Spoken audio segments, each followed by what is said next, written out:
In this video, we're going to talk about the purine synthesis. First, we have to know the structure of nucleotides. So a nucleotide, it has a base, and this base is attached to the first carbon of a ribose sugar, and that base can be purine or pyrimidine. Now we have a base, and we have a ribose sugar which has 5 carbon atoms, and we have a phosphate group attached to the 5th carbon of this ribose sugar. So this structure here, the ribose sugar with the phosphate group, is called ribose 5-phosphate. So a nucleotide can have a purine base, and that's an example for a purine base, and this base here is adenine, so that's a purine base, and this is considered a purine nucleotide. And it can be a pyrimidine base, and this is an example of a pyrimidine base here, and this is the cytosine. So the cytosine is one of the pyrimidine bases, and the adenine is one of the purine bases, and you can watch the video talking about the structure of purines and pyrimidines. So we are going to synthesize a purine nucleotide. We have two ways of synthesizing the purine bases.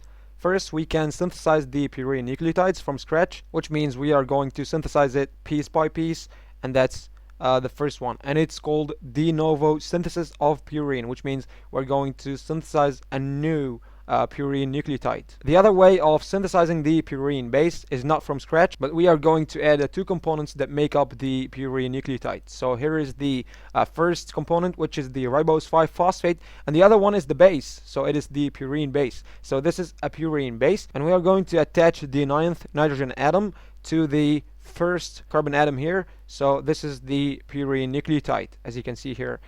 We just added the two components that make up the purine nucleotide rather than building it from scratch. And this way is called the salvage pathway. And this is the salvage pathway, and the other one is the de novo synthesis of purine nucleotides. So let's take the first one, which is the de novo synthesis of purine nucleotides.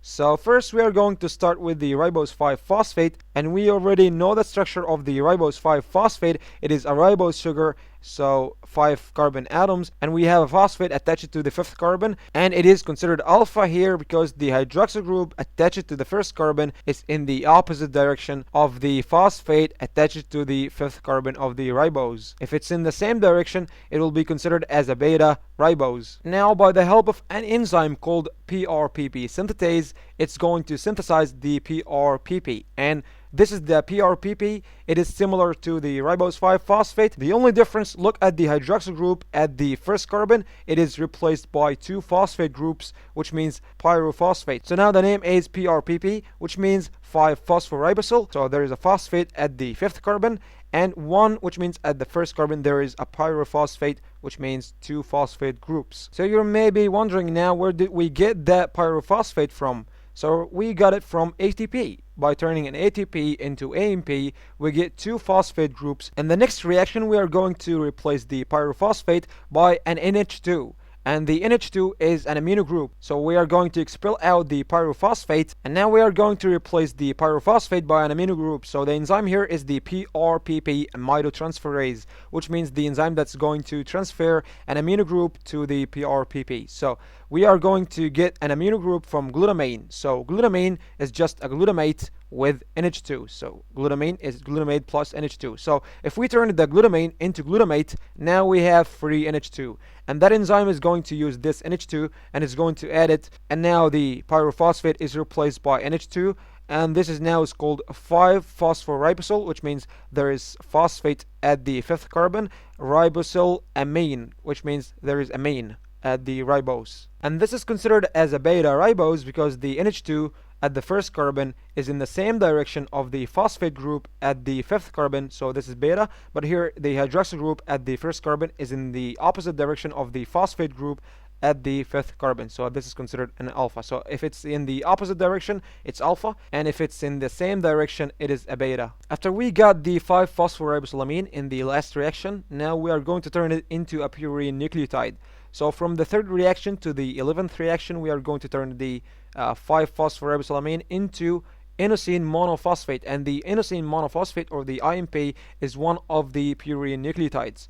So as you can see here, there is similarities between both of them. So the nitrogen atom here is the same as this nitrogen atom number 9 here, and we got it from glutamine. In this purine base, we have 9 atoms. We have 4 nitrogen atoms, and the rest are carbon atoms. Now we're going to see where did we get these atoms from. So we already know that the nitrogen atom number 9, we get it from glutamine. And the number 3 as well, the nitrogen atom number 3, we got it from glutamine as well. So here the nitrogen atom number 1, we got it from aspartate, which is one of the amino acids. And the carbon atom number 4 and 5 and the nitrogen number 7, we got it from glycine, which is another amino acid. And the carbon number 6, we get it from a carbon dioxide. And the carbon number 2 and 8, we get it from a tetrahydrofolate. After we got the IMP nucleotide, now we're going to turn it into the two major nucleotides we have in our body. So the first one is the GMP, which is the guanosine monophosphate, and here we can see the difference. There is an NH2 attached to this carbon right here. That's the only difference between the GMP and the IMP.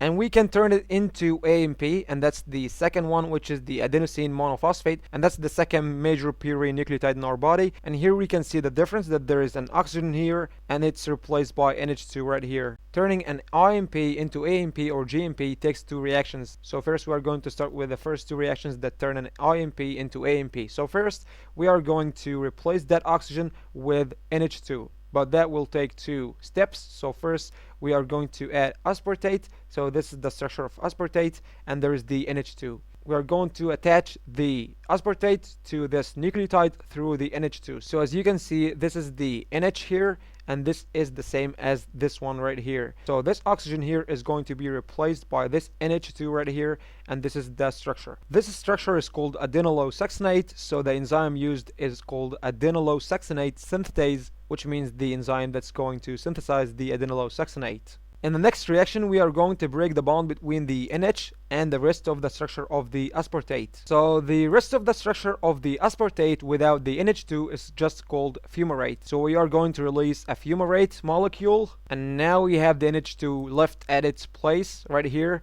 So this is the AMP with the NH2 right here. So when we break a bond, we use an enzyme called lyase. So here is the adenylosuccinate lyase. And that's the difference between the IMP and the AMP. Here is an oxygen here, and here is NH2.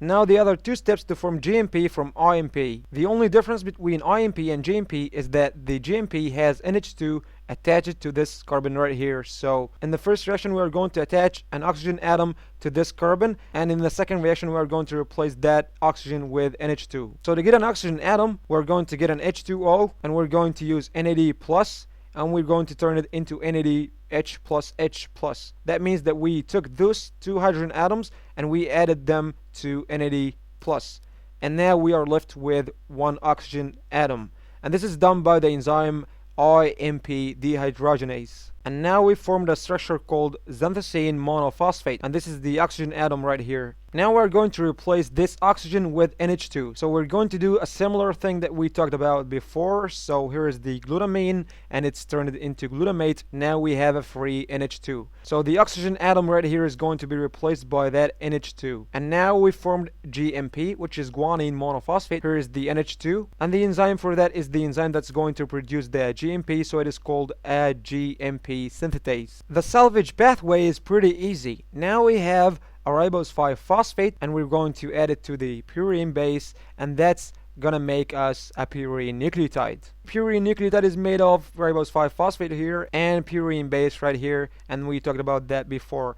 But the ribose 5-phosphate, we are going to get it from PRPP. Remember the PRPP? We have a pyrophosphate right here, so we are going to get it from a PRPP by removing or getting rid of the pyrophosphate, and that will give you a ribose 5-phosphate. So to turn an adenine into AMP, what we need to do is to add a ribose 5-phosphate, and we get it from PRPP by removing pyrophosphate. And now by the enzyme adenine phosphoribosyltransferase transferase, it's going to transfer a phosphoribosyl, which is a ribose 5-phosphate, to the adenine, and now we have the AMP. The same goes for guanine. We're going to remove pyrophosphate from PRPP, and now we have ribose 5-phosphate. But the enzyme here is called hypoxanthine guanine phosphoribosyl transferase. So what is hypoxanthine? It is another purine base that we are going to see here. So this enzyme works for both guanine base and hypoxanthine base. So the next reaction is for the hypoxanthine,